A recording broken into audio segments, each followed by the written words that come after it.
Good morning, everybody. Welcome back to the Jewish Inspiration Podcast. My name is Rabbi Aryeh Wolbe. It's an honor to spend my Sunday morning with all y'all, and I'm very excited to get into the next piece of getting to know ourselves. We mentioned last week to identify our positive traits. We talked about not focusing, not dwelling on our negatives, first dwelling on our positives, and now. And we also talked about how the Yetzer Hara operates and how he wants us to be down and depressed of how we're not doing things right and how we're not accomplishing and how we're so bad. And, and that what that does is basically knocks you down, and beats you to the point where you really say, like, you know what, it's just like, let me just leave alone my traits and like, let me not bother with it because, I'm never going to be able to reach perfection. Anyway, it's not going to work. Anyway, why should I even bother? So, Avadat Musar v'Milchemet HaYetzer einena esek lekatnut demochin. He says the work of Musar and the battle with our Yetzer Hara is not for small-minded people. That means you have to be clever. You have to be smart. You have to be tactful to overcome the Yetzer Hara and his desire to pull us down from our state of overturning our negative traits. He says, Kach meva'er lanu Rabbeinu Ramchal et derech avodah zot. He says the Ramchal, the Lotzato, is the author of Mesillat Yesharim and many, many other books. Ramchal was an amazing Kabbalistic figure, and he wrote amazing books. In fact, we learn his Mesillat Yesharim every Monday night. We're almost in chapter 22 already. We talk about how to become a great person. In one of his books, it's called Derech Etz Chaim, he writes the following. Zot hi hatrufa yoter gdola v'chazaka shtuchal lahamtzi neged hayetzer. He says, you want to know what the greatest, most powerful, medicine for the Yetzer Hara is? The healer or the antidote for the Yetzer Hara, for our negative influence within ourselves. We have these two forces, these two powers. We have the positive and the negative, urges, and they're battling with each other constantly. Our Yetzer Hara tells us, it's not a big deal. You can do that. It's okay. No one cares anyway. Or don't try to be so righteous. And he tries to keep on knocking you down. The Yetzer Tov is like, no, you're such a great person. You're so capable. You're so holy. You're so lofty. You have such a powerful, elevated spiritual soul. You're much bigger than just this problem. You can accomplish great things. But it's a struggle that we have constantly. They call it a negative inclination and a positive inclination. I'm not so comfortable with the word inclination, but it's these forces, the positive force and the negative force within ourselves they're there all the time. We have them from the minute we're born. We have these two positive and negative forces within us struggling who's going to get our attention. So he says, what's the antidote? What's the cure for the negative inclination? He says, V'hikalev pu'ulata gdola v'pirya rabba. He says, it's very easy.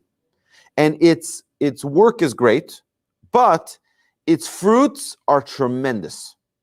Its fruit, if you do this labor, he says, Shi'amod adam b'chol yom. A person should stand every day, lefachot sha'ah echat, for 1 hour, panui mishar kol hamachshavot, to be completely removed from all other thoughts. Okay, so what is that? Step number 1. Take out all the worldly thoughts. Stop thinking about politics. Stop thinking about your own luxuries and your own life and your own quarrels with your neighbor and your friend and a sister-in-law and a brother-in-law and stop thinking about technology and stop thinking about Facebook and all these other things.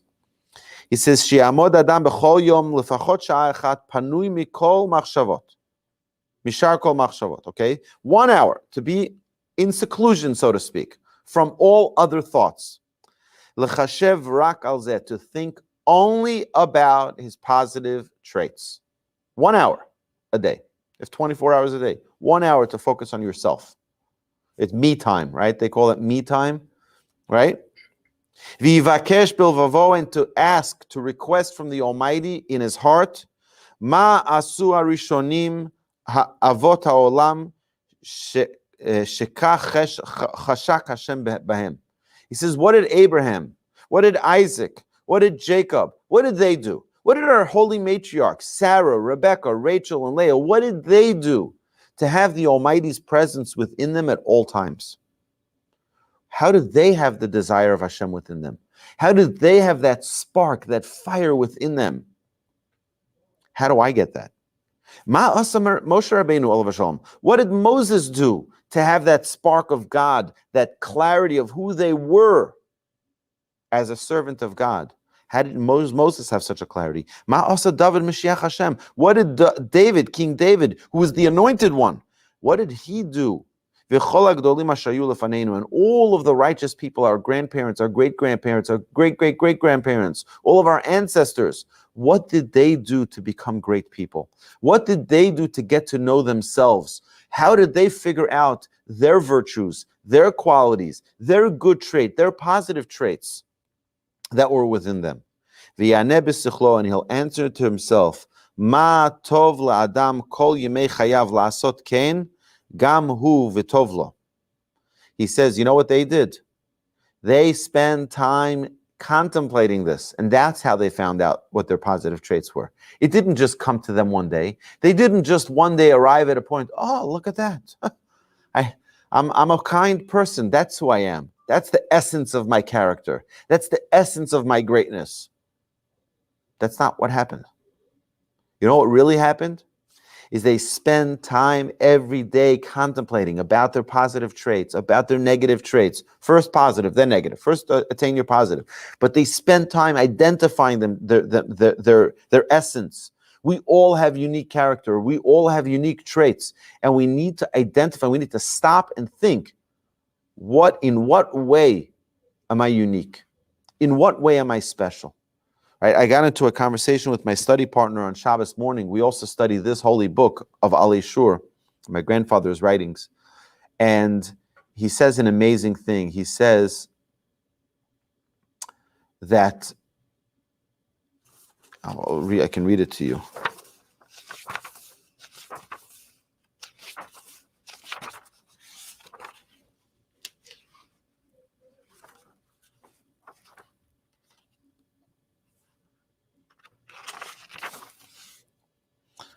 He says as follows.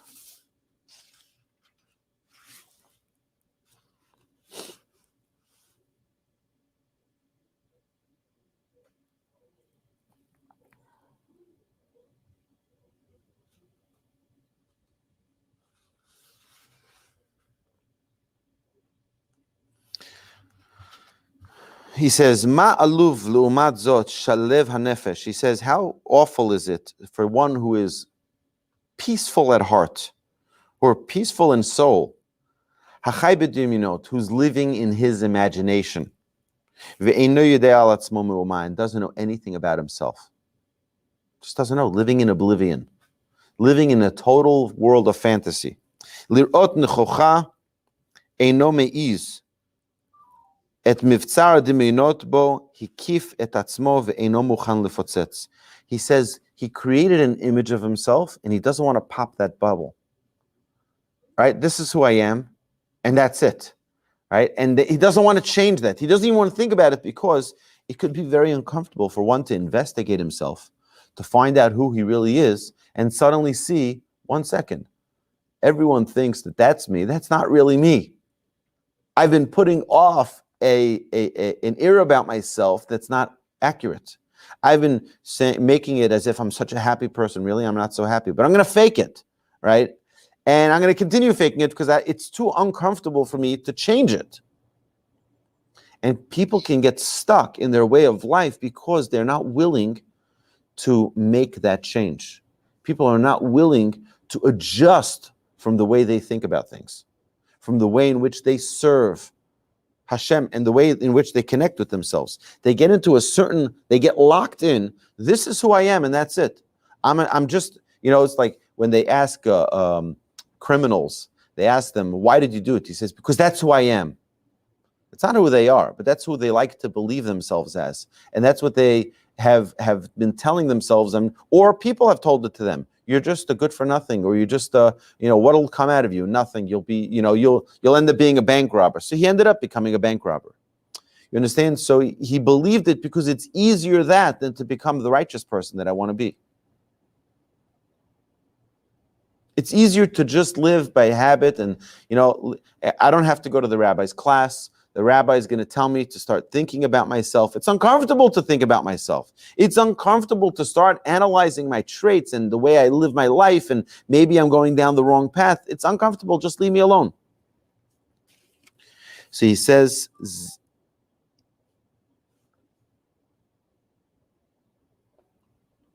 Ma tov la'adam kol yimei chayav la'asot ken gam hu v'tov lo. He says, how good would it be for a person to spend that hour every single day identifying their own character, getting to know who they are, seeing the real essence of their being. Az yoturu machshavotav ladat be'eze matzav hu nimtza ve'omed. Then his thoughts will start thinking about where am I standing? If I'm learning about my traits and I'm seeing that I'm distant from who I really am. I said this story in the past, but I'm going to repeat it again. My grandfather had a student, all the students actually. He would send them to go on a walk.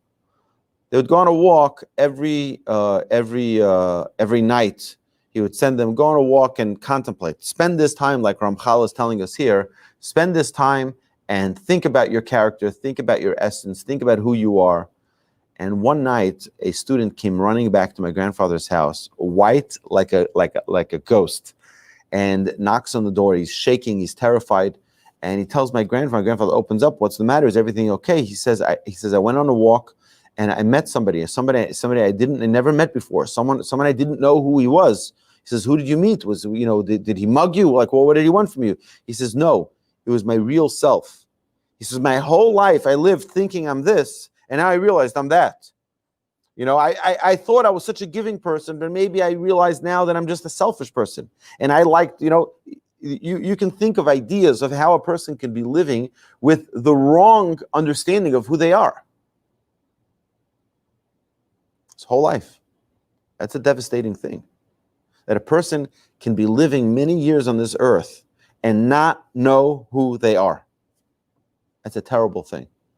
And we hope that none of us are ever stuck in that situation where we're living our lives not knowing who we are. He says, Az yoturu machshavotav ladat be'eze matzav hu nimtza ve'omed. Then his mind will be free to think about what his situation is. Im lefi anirtze b'derech asher darko anshe Hashem ele asher me'olam heima ve'im ein.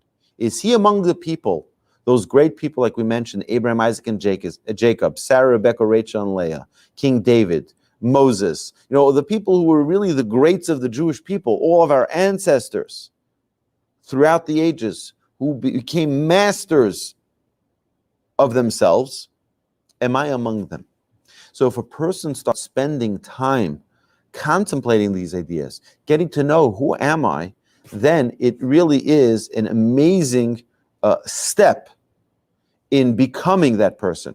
We all know this. I had a friend of mine. He retired I think it was at 52 years old. He retired, and so I would learn with him. Every once in a while we would learn together. I'd go to his house and we'd learn together. So I asked him. So we'll call him Joe. Joe, what are you busy with now?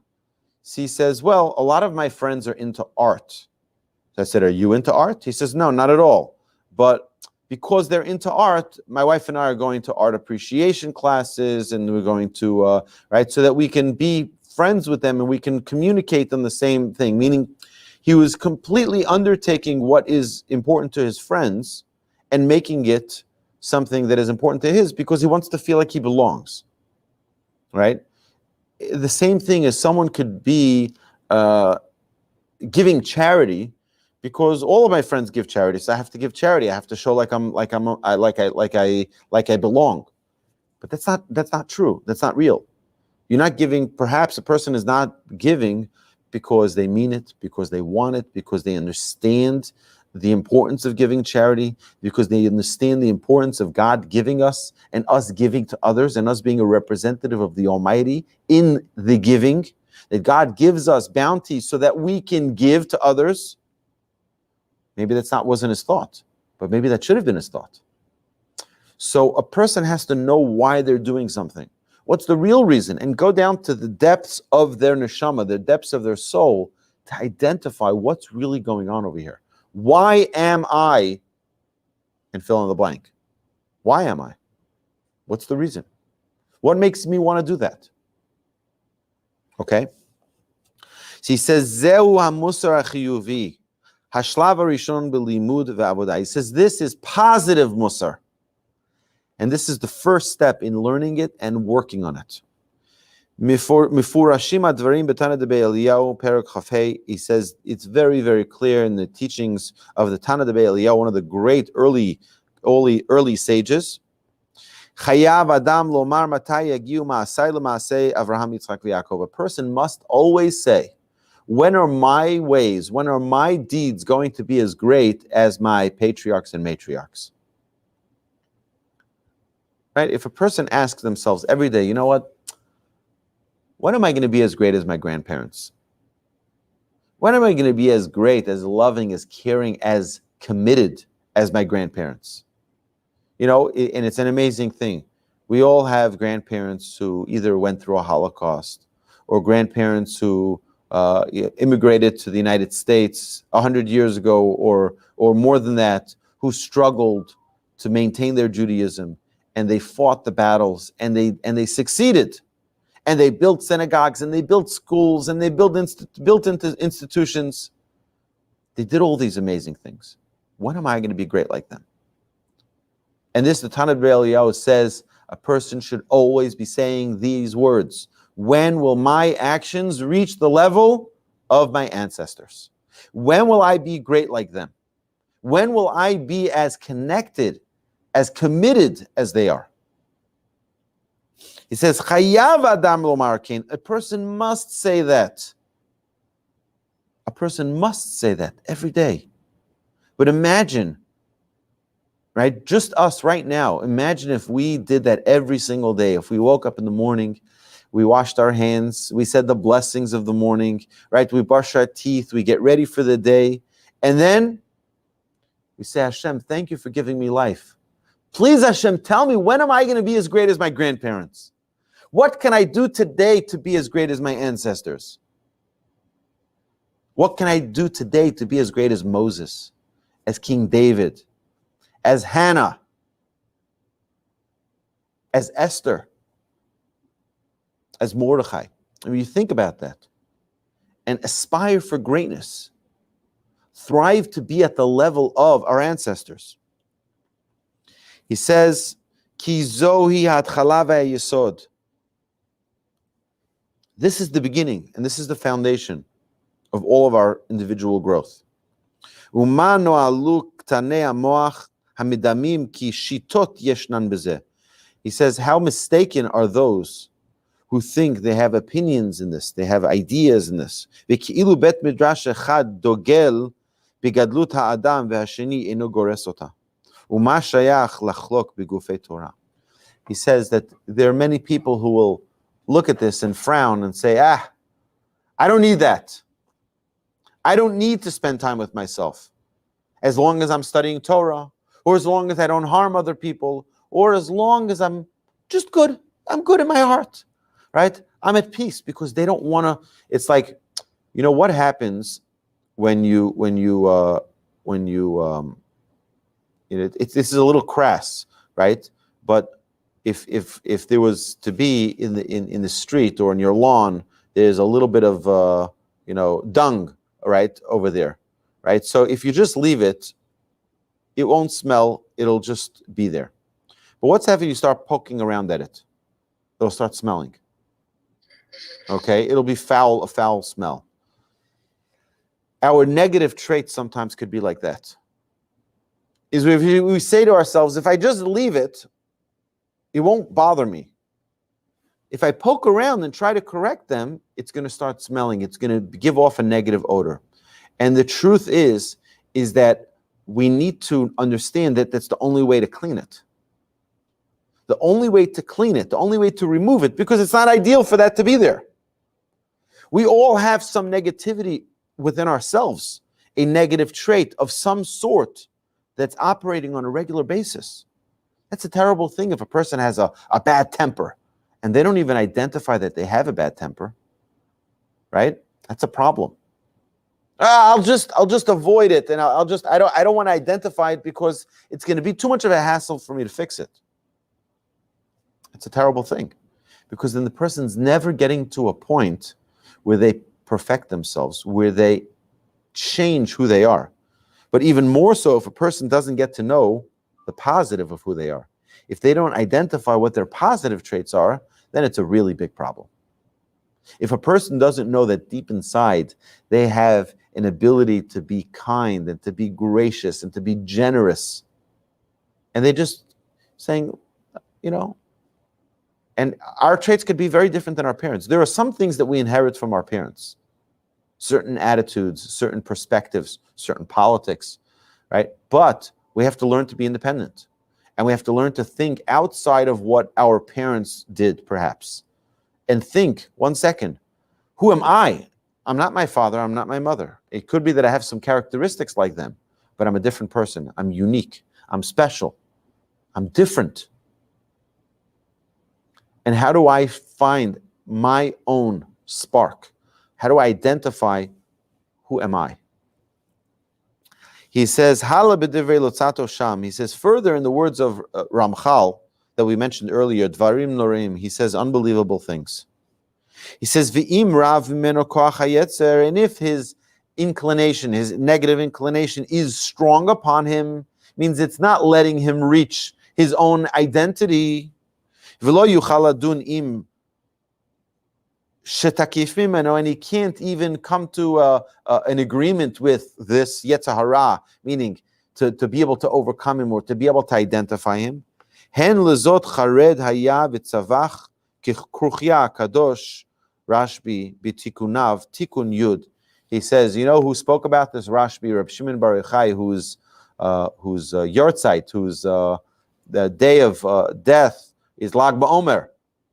He's the author of the Zohar, and he says an unbelievable thing. He says, "Vailon libnei nosha dekucha brichu osur imhon begolusa v'yafen ko v'cho v'yore v'ein ish ki ein ish el ish lidarko pnu be'askin delahon be'orchin delahon." He says like as follows. I'm going to explain this. That was in Aramaic, and now we're going to say it in Hebrew. He says, "Kol advarim she'adam eino choshev al zeh," anything that a person doesn't think about, kashela ma'od ma'od lagia l'shlemut. It's very, very difficult for him to attain perfection. If you don't think about it, you're not going to attain perfection. This is the same, by the way, in our business. It's the same in any occupation. If you don't put your mind to it, you're never going to become perfect at it. Never. You got to immerse yourself in it.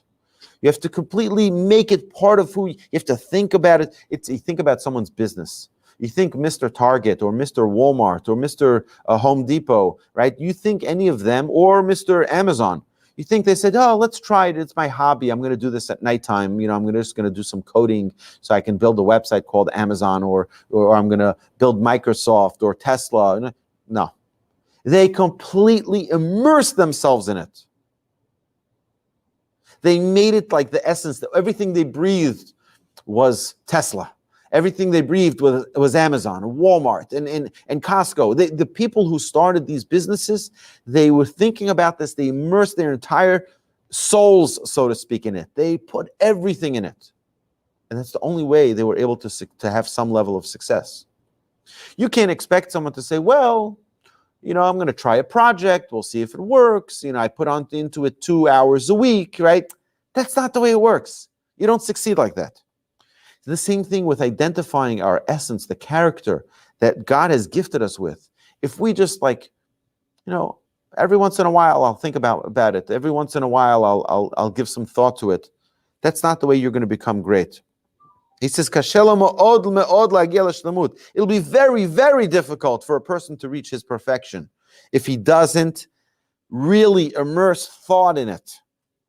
Ve'ha'adam hachoshev al zeh karov elav me'od. He says, but a person who dedicates time to identifying their character, person who dedicates time to contemplating the essence of their traits, that person is very close to attaining that greatness.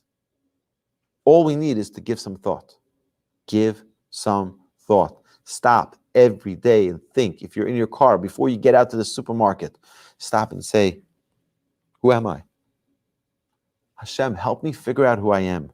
When am I going to be like my ancestors? When am I going to be like my matriarchs and patriarchs? When am I going to be great like David, King David? When am I going to be great like Moses or Aaron? And not to say, me? Oh, I can never be as great as them. Yeah, give it up. No, we have the ability to be great like them. We absolutely have the ability for greatness just like them, but we have to spend the time identifying. It's an interesting thing. If you look at our sages, you'll notice that there's a common characteristic that all of them had. All of them possessed a similar characteristic. You have Abraham was a shepherd. Isaac was a shepherd. Jacob was a shepherd. Joseph was a shepherd. Moses was a shepherd. Right? If you look at all the why is it important for them to be a shepherd, to have this leadership quality, this identifying themselves quality? So I would like to suggest an idea. Number one is a shepherd realizes the needs of his sheep, of his flock. And as such, he gains a tremendous sensitivity for them. And if it's to flock, it's for sure to their people, to their followers, to their constituents, to their community, their congregation, that they build that level of sensitivity for their needs. That's number one. But number two is a shepherd has a lot of time on his hands. While they're out in pasture, it's a lot of time. You know what you do with that time? You don't look outside because there's not much to see. You look inside. And you spend time getting to know yourself. And this is what our Ramchal is telling us here, the importance of getting to know ourselves. All you need is to spend that little time to think, who am I? To ask, Hashem, please guide me. Send me that message. Send me that awakening, that recognition to who I really am. He says, Klomar, what does that mean? Someone